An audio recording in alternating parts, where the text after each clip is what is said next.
Subjects are flexible, powerful discussion areas for groups, teams, projects, departments, and more. Any topic where you'd like to have a group discussion. To increase sharing and collaboration, it's a common best practice in tibbr that most posts are made to one or more subjects at a time instead of person to person. By hovering on the Subject tab from the left side of your homepage, you can see a listing of your favorite subjects and the subjects most visited in your organization. You can also click to explore the subjects in a hierarchical view. Here the subjects are listed in a structure that allows you to explore the various category branches to find subjects that are relevant to you. If your organization provides access to create your own subjects, you can create a subject within the appropriate branch by selecting the Add Subject link at the bottom of the branch or the Add Subject button at the top of the subject directory. To create the subject, identify the base name of the subject and how you would like the subject to be displayed to your colleagues. This display name option allows for additional formatting if necessary. Add a description and image, and select the permissioning of the subject as well.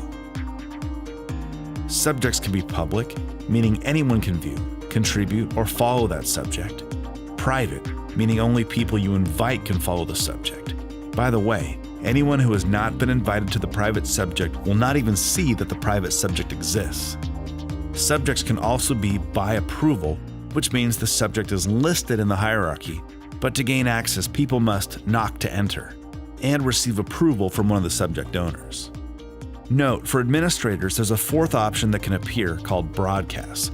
Posts to broadcast subjects will appear on the walls of all users, even if they're not following the subject.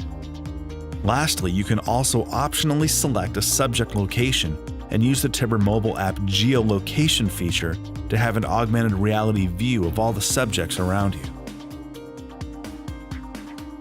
It is important to note that you can follow subjects just like you follow people.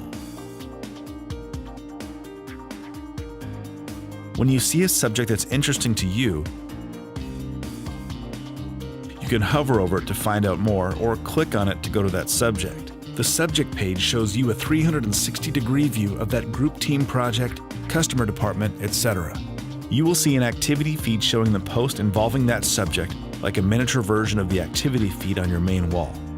The difference is that on the subject wall, all of the posts have been posted to at least this subject.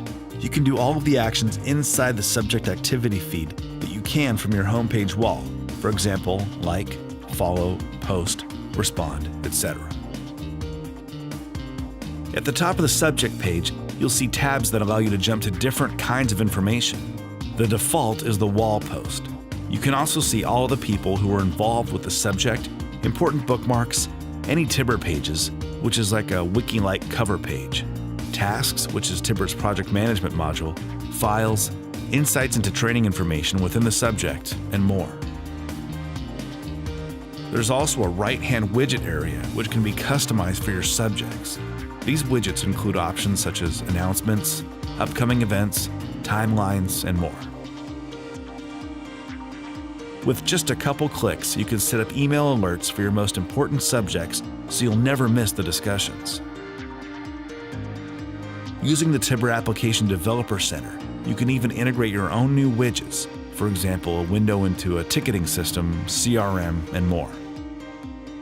Every subject can have multiple subject owners, each with management options like editing the subject, adding subscribers, and more.